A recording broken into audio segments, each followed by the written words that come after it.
I said no to babysitting my brother's kids, thinking I finally set a boundary, but my brother dumped them in a taxi to my address anyway, creating a disaster that spiraled into secrets, lies, and a family breakdown I never saw coming. Some stories begin with drama. Mine began with a boundary, a simple, reasonable, completely normal boundary. I told my brother, "No. I can't babysit today." That should have been the end of it. A normal person would have respected it. A normal parent would have made other arrangements. But Mark, my dear, chaotic, always in trouble older brother, decided to do something so outrageous that it made me question his sanity and our entire family history. Because instead of accepting my no, he put his 2 little boys in a taxi, gave the driver my address, and sent them across the city without telling me. And that moment, when I heard that knock on my door, was just the beginning of a nightmare none of us were prepared for. It was a Saturday morning, the kind where nothing hurts, nothing demands attention, and silence feels like luxury. I had coffee, a blanket, a book, and no responsibilities. Then my phone buzzed. "Mark." I answered, and he immediately said, "Hey, I need you to watch the kids. Just a few hours." No greeting. No explanation. Just entitlement. I breathed deeply and told him, "No, Mark. I really can't today." He scoffed, muttered something irritated, and hung up. I had no idea that hanging up would lead to everything that followed. About 40 minutes later, there was aggressive pounding on my door.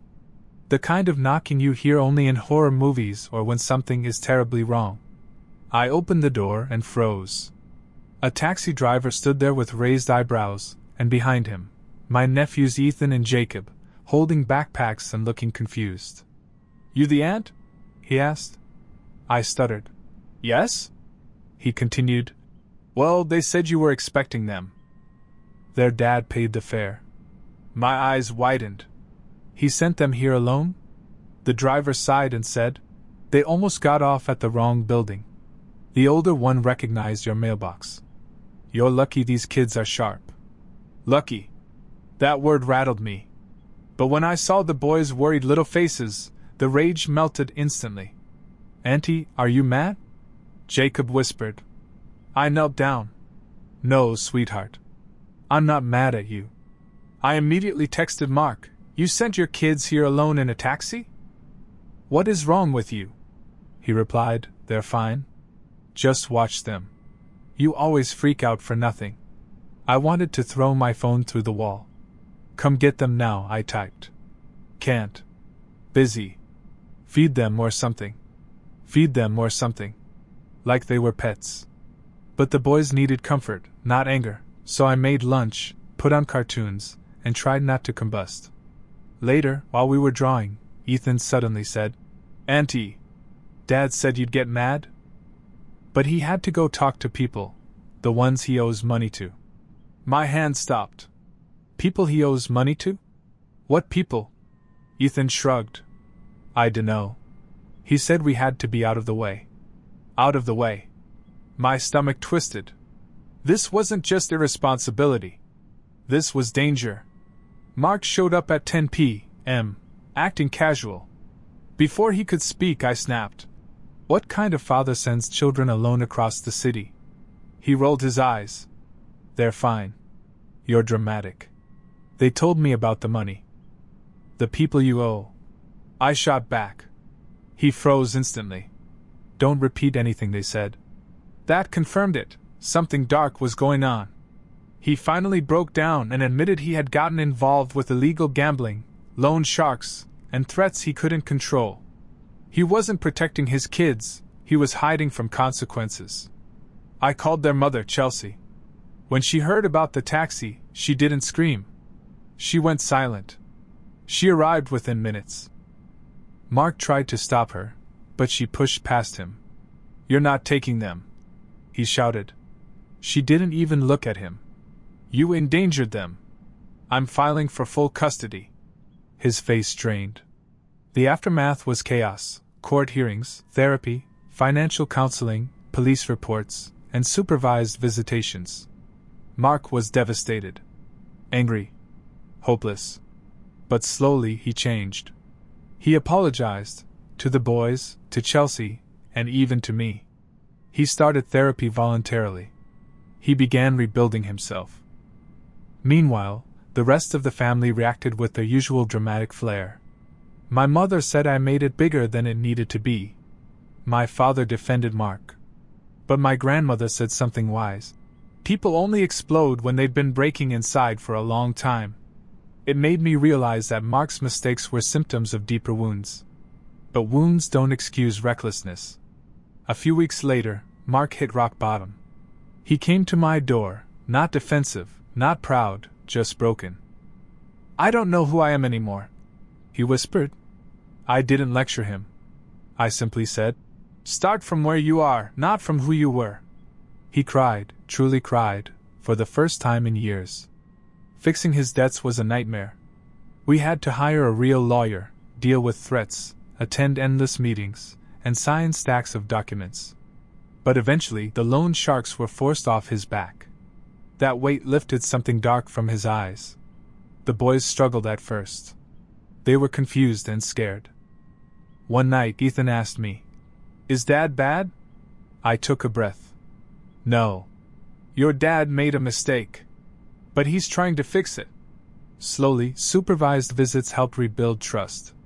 The boys learned that though their father had fallen apart, he wasn't disappearing. Months later, Chelsea called me unexpectedly. Instead of being angry, she said softly, "Thank you for protecting the boys. Thank you for doing what I was too afraid to do." It meant more than she realized. Then came surprising good news. Mark got promoted. His boss praised his effort. He'd become more responsible, disciplined, and honest. When he told me, pride sparkled in his eyes. Real earned pride. Even my father eventually called to apologize. "You did the right thing," he said. "I should have supported you sooner." Hearing that healed something old inside me. Our family created a new rule. No child is ever placed in unsafe situations. No exceptions. No excuses. If anyone needs help, they ask. If something is wrong, they speak up. No more silence. Months later, I babysat the boys, willingly, with planning and communication. During dinner, Ethan looked at me and said, "Auntie? Dad told us you saved us." I blinked. "Saved you?" Jacob nodded. "Dad said he was stupid, but you were smart. And you made everything better." I felt tears build. They didn't know the full danger they'd been in. But they knew they were loved. Looking back, the story wasn't about babysitting, taxis, or even loan sharks. It was about responsibility, boundaries, and breaking dysfunctional cycles. It was about love that hurts and love that heals. Most of all, it was about one truth: sometimes your no has to be so loud that it forces everyone to wake up from the consequences they've been ignoring. That single no changed my brother, protected the kids, and reshaped our family.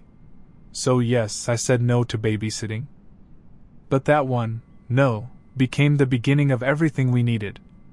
To heal, to grow, and to survive. Life after the taxi incident didn't instantly become perfect. The house felt quieter, but the tension still lingered like a shadow that refused to leave.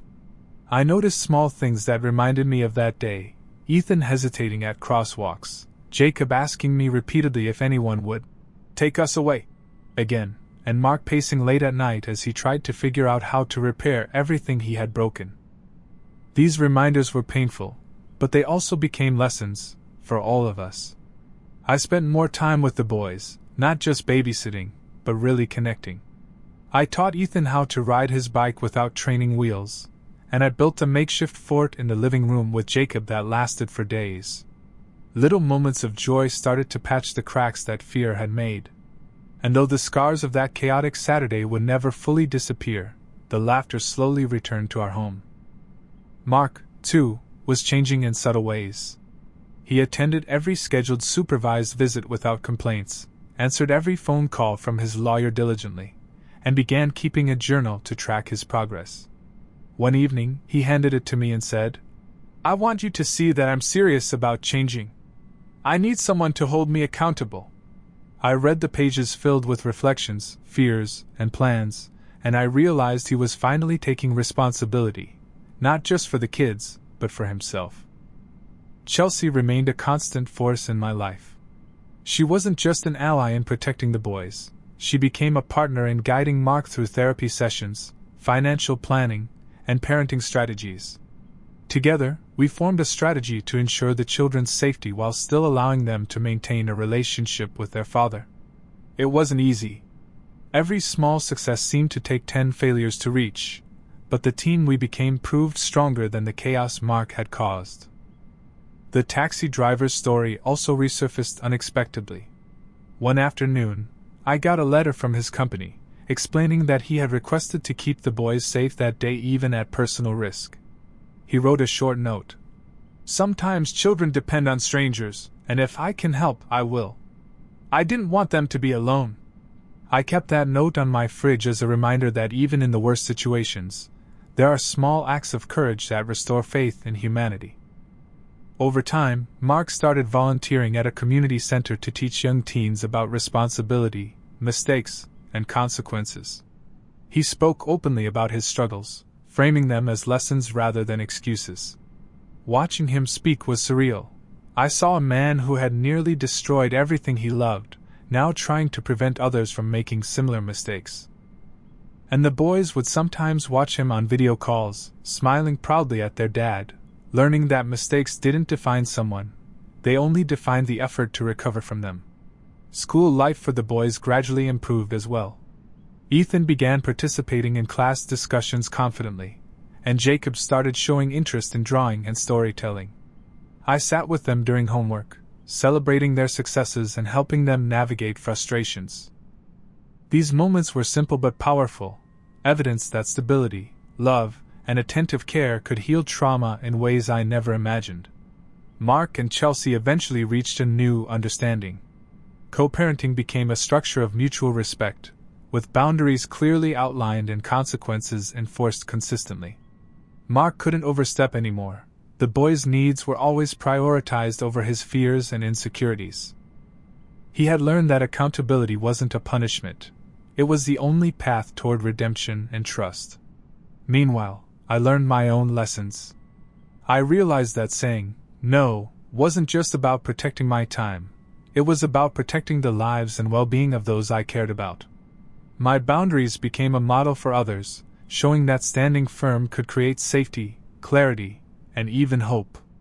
I didn't just survive that chaos. I grew stronger, more patient, and more empathetic. Then one evening, the boys asked a question that made my heart ache and swell simultaneously. "Auntie, do you think Dad will always be like this?" Ethan asked. I took a deep breath, thinking of all the progress, all the therapy, all the nights of tears and reconciliation. "No," I said softly. "He's learning. He's trying. And we're all going to help him keep trying." Jacob smiled, squeezing my hand. "Good. I like it when everyone tries." Months later, when everything seemed stable, Mark called me unexpectedly. "I want to thank you," he said quietly. "For everything. For protecting them, for not letting me ruin their lives, and for believing I could change even when I couldn't see it myself." I felt tears prick my eyes. Redemption had taken months, years even, but finally he understood that responsibility is inseparable from love. The taxi incident faded into a memory, a cautionary tale, a story we would retell to laugh and cry simultaneously. It became part of our family lore, the moment that broke the old patterns and forced all of us to grow. The boys learned resilience, Chelsea and I learned partnership, and Mark learned the hard way that boundaries, love, and accountability were not enemies, but the very tools necessary to save what mattered most. Life didn't suddenly become perfect. Challenges continued, setbacks occurred, and arguments flared. But the difference now was that we had learned how to navigate them. Communication, patience, and honesty replaced fear, secrecy, and chaos. And for the first time in years, I felt confident that no single moment, no single misstep, could completely unravel the fragile safety we had fought so hard to build. Finally, I realized that the story wasn't about one disastrous Saturday. It was about growth, redemption, and the power of saying no when it matters most. It was about the courage to protect children, the strength to enforce boundaries, and the faith to believe that even the most flawed person could learn to be better. Most importantly, it was about love, messy, painful, beautiful love that demanded accountability, action, and unwavering commitment. And in that messy, complicated love, we found our new normal. The boys were safe. The family was healing. Mark was learning. Chelsea was strong. And I knew that saying no had been the first step in saving all of us. Because sometimes, one boundary isn't just a refusal, it's the beginning of everything you need to protect, change, and rebuild your life. Even after Mark began to rebuild, life continued to challenge all of us in ways we hadn't anticipated. The boys, despite the stability we were trying to create, still had questions and fears that surfaced in the smallest moments. Ethan hesitating when crossing the street, Jacob asking repeatedly if someone would take us again. Those tiny moments reminded me of the magnitude of the chaos we had survived. Every reminder felt like a warning, but also a lesson. Trauma leaves traces, and healing is never instantaneous. It demands patience, understanding, and constant vigilance. I realized I had to change how I approached my role in their lives. I couldn't just be the aunt who reacted in emergencies. I needed to be a consistent anchor. I started waking up early to make breakfast with the boys, helping them pick out clothes for school, and sitting with them during homework, turning small tasks into moments of guidance and reassurance. I learned to celebrate small victories, Ethan completing a reading assignment without hesitation, Jacob finishing a puzzle without frustration. Each small success became a building block toward trust, security, and a sense of normalcy. Mark's transformation was slower, but every change was monumental. He started attending therapy sessions faithfully, journaling his thoughts and feelings, and setting alarms to keep appointments. One evening, he handed me his journal with a nervous smile. "I want you to see that I'm serious about changing," he said. I read pages filled with reflections on past mistakes, admissions of fear, and plans for his future. I realized that he was finally taking responsibility, not because someone forced him, but because he wanted to. And that made all the difference.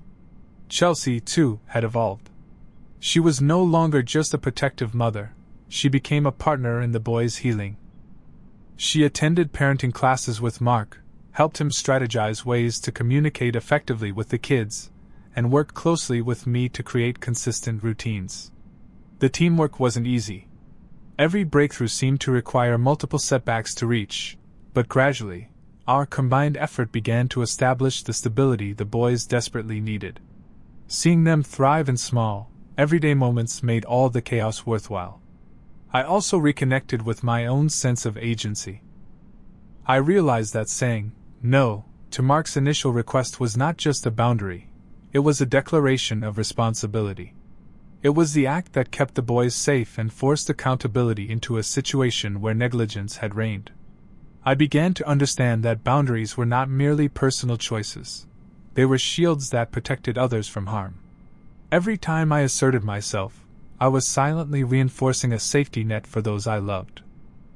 Months passed, and we began to notice remarkable changes in the boys. Ethan, who had previously been cautious and timid, became more confident in school and social interactions. Jacob, once withdrawn and fearful, began to express himself through art and storytelling. These developments weren't sudden, but gradual, emerging from consistent care, patience, and the stability we finally managed to provide. Witnessing them regain their innocence and joy was the most rewarding part of this journey. Mark's redemption extended beyond our family. He volunteered at the community center, sharing his story with teens about the consequences of reckless behavior, poor decisions, and avoiding accountability. He framed his past mistakes as lessons, emphasizing the importance of taking responsibility for actions and protecting those who depend on you. Watching him speak, I felt a strange mixture of pride and disbelief. This was the same man who had caused us so much turmoil, now working to prevent others from falling into the same trap. The transformation was tangible, inspiring, and humbling. The taxi driver who inadvertently became a hero reappeared in our story as well. Months later, I received a letter from his company, explaining that he had stayed outside my apartment on that chaotic day to ensure the boys' safety. In his note, he wrote, "Sometimes children depend on strangers, and if I can help, I will." I didn't want them to be alone. I kept that note on my fridge. It was a constant reminder that acts of courage, no matter how small or unassuming, could change the trajectory of someone's life. Even with progress, challenges persisted. Arguments resurfaced occasionally between Mark and Chelsea, and small fears cropped up in the boys' daily lives. But now we had systems to address these conflicts constructively. Every disagreement became an opportunity to teach accountability, communication, and emotional regulation. What had once been a house filled with fear and tension slowly transformed into a home of learning, support, and resilience. The difference was subtle but profound. Every choice we made reinforced the lessons of that fateful day. One evening, Ethan asked a question that struck me deeply. "Auntie, do you think Dad will always be like this?"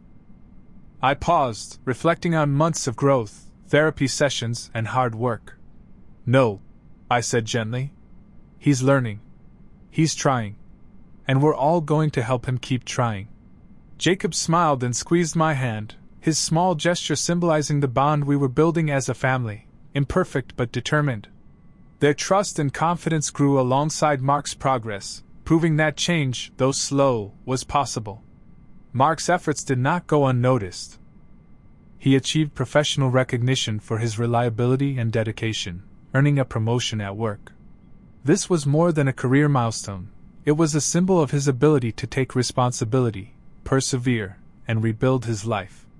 He began to mentor colleagues and younger employees, emphasizing the value of learning from mistakes and striving for personal growth. The pride he showed in these achievements reflected not just his success, but a transformation of character that had once seemed impossible. Chelsea and I watched the boys' development with cautious optimism. Their resilience amazed me. I realized that children, even after trauma, have an incredible capacity to heal when surrounded by love, consistency, and protection. Watching Ethan thrive academically and socially, seeing Jacob embrace his creativity and confidence, confirmed that our efforts had not been in vain.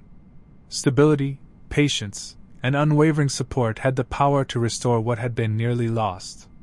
Mark and Chelsea's co-parenting arrangement solidified into a partnership built on mutual respect and shared responsibility. Boundaries were clearly defined, and consequences were enforced consistently. Mark could no longer overstep or manipulate situations. Instead, he learned that accountability was a tool, not a punishment, and that prioritizing the children's safety and well-being was the ultimate measure of his growth. The boys began to experience consistent routines, healthy communication, and a predictable environment, everything that had been missing before. I, too, grew stronger through this process. I learned that standing firm, asserting boundaries, and speaking truthfully, even in uncomfortable situations, was a powerful act of protection. My courage to say no had ripple effects that extended far beyond my initial refusal. It safeguarded 2 children, challenged a brother to change, and helped reshape our family dynamics into something healthier, more functional, and more loving. Months later, the family gathered for a small celebration, reflecting on progress and milestones. The boys laughed freely, Mark and Chelsea shared a quiet moment of understanding, and I watched as our home, once filled with fear and uncertainty, now radiated warmth, trust, and hope. The story of the taxi incident had transformed from a nightmare into a defining lesson, a catalyst for growth, healing, and resilience. Looking back, I realized that the chaos of that one Saturday was never just about babysitting. It was a story about courage, accountability, love, and the power of boundaries. Saying no saved lives, forced responsibility, and reminded all of us that even the most challenging situations can catalyze change. The lessons we learned were profound. Love demands action, mistakes demand repair, and boundaries are essential tools for protection, growth, and redemption. In the end, the family emerged stronger, wiser, and more connected than ever before. The boys flourished, Mark transformed, Chelsea remained steadfast, and I discovered the extraordinary power of a single decision. One "no" had become the foundation for healing, trust, and growth, proof that courage, boundaries, and love can truly reshape lives. And in that realization, I knew that no matter what challenges lay ahead, we had the tools, the bond, and the determination to face them together.